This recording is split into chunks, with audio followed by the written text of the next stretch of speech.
নমস্কার বন্ধুরা, শ্রাবণী রান্নাঘরে আপনাদের সবাইকে স্বাগত জানিয়ে আমি প্রতিদিনের মতো আবারও আজকের একটা রান্নার ভিডিও নিয়ে আপনাদের সামনে চলে এসেছি। আজকের আমি আপনাদের পেঁপে দিয়ে একটা অসাধারণ রেসিপি বানিয়ে দেখাবো। আশা করি আপনাদের ভালো লাগবে। তার জন্য কিন্তু আমার পুরো ভিডিওটা আপনাদের দেখতে হবে। আর দেখা শুরু করার আগে একটা লাইক দেবেন, সুন্দর একটা কমেন্ট করবেন আর শেয়ার করতে ভুলবেন না। তাহলে চলুন আজকের আমি এই পেঁপে দিয়ে কি বানাই সেটা আপনারা একবার দেখে নিন। রান্নাটা করার জন্য প্রথমে আমি এখানে গ্যাসটা অন করে একটা কড়া বসিয়ে দিয়েছি। এইবারে আমি কড়ার মধ্যে দিয়ে দেব প্রথমে জল। এখানে কিন্তু প্রথমে বেশ কিছুটা জল কড়ার মধ্যে দিয়ে দিতে হবে। এইবারে আমি এর মধ্যে দিয়ে দেব প্রথমে মসুর ডাল। এখানে কিন্তু আমি বেশ কিছুটা মসুর ডাল ধুয়ে খুব ভালোভাবে ধুয়ে পরিষ্কার করে রেখেছি। সেই মসুর ডালটা কিন্তু আমি এখানে দিয়ে দিলাম। আর দেব আমি এখানে যে পেঁপেটা আমি এখানে টুকরো টুকরো করে কেটে ধুয়ে পরিষ্কার করে রেখেছি, সেই পেঁপেটাও কিন্তু এখানে একসঙ্গেই দিয়ে দিলাম। পেঁপে আর মসুর ডালটা কিন্তু এইভাবে একসঙ্গে খুব ভালোভাবে সেদ্ধ করে নিতে হবে। আর সেদ্ধ করার সময় দেখবেন ডাল থেকে কিন্তু একটু সাদা ফেনা ফেনা উঠবে, সেটা কিন্তু অবশ্যই ফেলে দেবেন। দিয়ে এইভাবে পেঁপে আর ডালটা প্রথমে আমি সেদ্ধ করে নেব। আর আমি প্রতিদিনের মতো আপনাদের একটা কথাই বলবো যে প্লিজ আমার ভিডিওটা আপনারা টেনে টেনে দেখবেন না, পুরো ভিডিওটা দেখুন। আশা করি আপনাদের ভালো লাগবে। আর দেখুন আমি প্রথমে কিন্তু ডাল আর পেঁপেটা একসাথে সেদ্ধ করে নেব। ডালটা আমার এখানে খুব ভালোভাবে সেদ্ধ হয়ে গেছে, আপনারা দেখতেই পাচ্ছেন ডাল একদম গলে গেছে। আর এখানে যে পেঁপেটা আছে সেটাও আমি আপনাদের দেখাচ্ছি। দেখুন এই যে পেঁপেটাও সেদ্ধ হয়ে গেছে। এইভাবে কিন্তু ডাল আর পেঁপেটা খুব ভালোভাবে সেদ্ধ করে নিতে হবে। আমার ডাল আর পেঁপে সেদ্ধ হয়ে গেছে। এইবারে আমি এর মধ্যে এখন দিয়ে দেব আন্দাজ মতো নুন, আর দেব আমি এখানে হলুদের গুঁড়ো। এখানে হাফ চামচ মতো হলুদের গুঁড়ো দিয়ে দিলাম। দিয়ে এটা কিন্তু খুব ভালোভাবে আবারও মিশিয়ে নেব। মিশিয়ে আবারও কিন্তু আমি এটা 5 মিনিট মতো এইভাবে একটু মিশিয়ে রান্না করে নেব। এইভাবে কিন্তু 5 মিনিট মতো নুন আর হলুদটা মিশিয়ে রান্না করে নিতে হবে।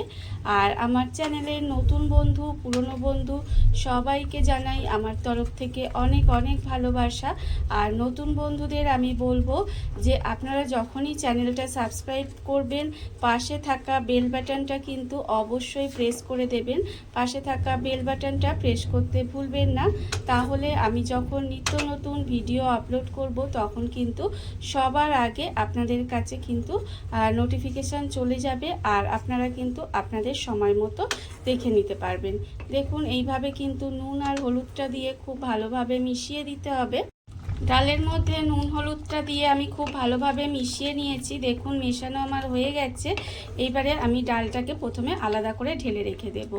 এই ডালটা কিন্তু খেতে ভীষণ ভালো লাগে।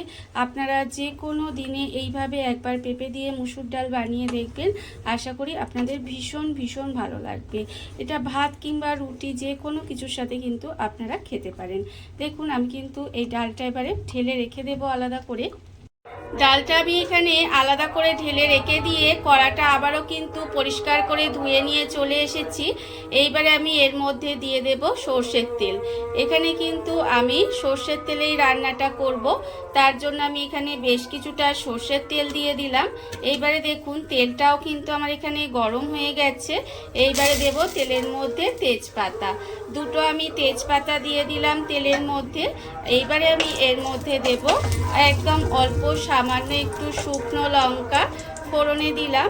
ফোড়নে শুকনো লঙ্কা দিয়ে তারপরে আমি এর মধ্যে দিয়ে দেব অল্প সামান্য একটু গোটা জিরে। অল্প একটু গোটা জিরেও কিন্তু এর মধ্যে ফোড়ন দিতে হবে। তারপরে ফোড়নটা যখন ঠিক ভাজা ভাজা হয়ে যাবে তখন আমি এর মধ্যে দিয়ে দেব পেঁয়াজ কুচি। এখানে কিন্তু একটা বড় সাইজের পেঁয়াজ এইভাবে একটু কুচি করে রাখা আছে, সেই পেঁয়াজটা আমি এখানে দিয়ে দিলাম। দিয়ে পেঁয়াজটাকে প্রথমে একটু ভেজে নিতে হবে। পেঁয়াজটা কিন্তু আমি এখানে একটু ভেজে নেব। পেঁয়াজটা আমার এখানে ভাজা হয়ে গেছে। পেঁয়াজটা কিন্তু আমি এখানে দেখুন হালকা করে ভেজে নিয়েছি। এইবার আমি এর মধ্যে দিয়ে দেব রসুন কুচি। এখানে কিন্তু 4টে রসুন আমি একদম ছোট ছোট করে কুচি করে রেখেছিলাম, সেই রসুনটাও আমি এখানে দিয়ে দিলাম। দিয়ে রসুনটাকেও কিন্তু আমাকে এই পেঁয়াজের সাথে আবারও 1 মিনিট মতো একটু ভেজে নিতে হবে। রসুনটা দিয়েও কিন্তু আমি এখানে একটু সময় ভেজে নেব। পেঁয়াজ রসুনটা আমার এখানে সুন্দর করে ভাজা হয়ে গেছে। যখন দেখবেন সমস্ত কিছু সুন্দর করে ভাজা হয়ে গেছে, তখন আমি এর মধ্যে দিয়ে দেব আগে থেকে যে পেঁপে আর মুসুর ডালটা সেদ্ধ করে রেখেছিলাম, সেই ডালটা কিন্তু আমি এখানে দিয়ে দিলাম। ডালটা দিয়ে এবারে খুব ভালোভাবে মিশিয়ে নেব। মিশিয়ে নিয়ে কিন্তু এটা একটু সময় এইভাবে রান্না হতে দিতে হবে। দেখুন আমি কিন্তু এটা এইভাবে একটু সময় রান্না হতে দেব। মুসুর ডাল বলুন বা যে কোনো ডাল যত একটু ভালোভাবে ফুটবে, তত দেখবেন ডালের স্বাদটা কিন্তু ভালো আসে। সেই জন্য এইভাবে গ্যাসটা লোতে দিয়ে একটু সময় ডালটাকে কিন্তু ফুটিয়ে রান্না করে নিতে হবে। ডালটা আমি এখানে প্রায় 7 থেকে 8 মিনিট মতো এইভাবে গ্যাসটা লোতে দিয়ে খুব ভালোভাবে ফুটিয়ে রান্না করে নিয়েছি। এইবার আমি এর মধ্যে দিয়ে দেব একটা পাকা চেরা লঙ্কা আর একটা কাঁচা চেরা লঙ্কা আমি এর মধ্যে দিয়ে দিলাম। দিয়ে আবারও কিন্তু 5 মিনিট মতো একটু এইভাবে রান্না করে নেব। দেখুন এইভাবে কিন্তু আবারও 5 মিনিট মতো একটু রান্না করে নিতে হবে। 5 মিনিট মতো কিন্তু ডালটা আমি এইভাবে একটু সময় রান্না হতে দিয়েছিলাম। দেখুন ডাল কিন্তু আমার একেবারে রেডি হয়ে গেছে। আর আপনাদের তো দেখিয়েছিলাম যে পেঁপেও সুন্দর করে সেদ্ধ হয়ে গেছে। দেখুন আমার পেঁপে দিয়ে মসুর ডাল একেবারে রেডি। এটা আপনারা যদি ভাতের সাথে খান তাহলে একটু পাতলা করবেন, আমি যেমন পাতলা করেছি। আর যদি রুটি দিয়ে খান তাহলে একটু ঘন করে নেবেন, তাহলে খেতে ভালো লাগবে। দেখুন আমি এটা ভাতের সাথে খাবো, তাই আমি এইভাবেই রেখে দিচ্ছি। রান্না আমার রেডি হয়ে গেছে। এইবারে আমি গ্যাসটা অফ করে দেব। অফ করে দিয়ে আপনাদের পরিবেশন করে দেখাবো ঠিক কেমন হলো। দেখুন বন্ধুরা, বাড়িতে থাকা কত অল্প উপকরণে কত অল্প সময় কত সুন্দর একটা পেঁপে দিয়ে মুসুর ডাল তৈরি হয়ে গেছে, আপনারা দেখতেই পেলেন। আর এটা কিন্তু খেতে ভীষণ সুন্দর হয়। এইভাবে আপনারাও কিন্তু একদিন হলেও বাড়িতে বানিয়ে দেখতে পারেন। আর এই ভিডিওটা যদি আপনাদের ভালো লেগে থাকে, আপনারা যদি ফেসবুক থেকে দেখে থাকেন পেজটি ফলো করে দেওয়ার অনুরোধ রইল।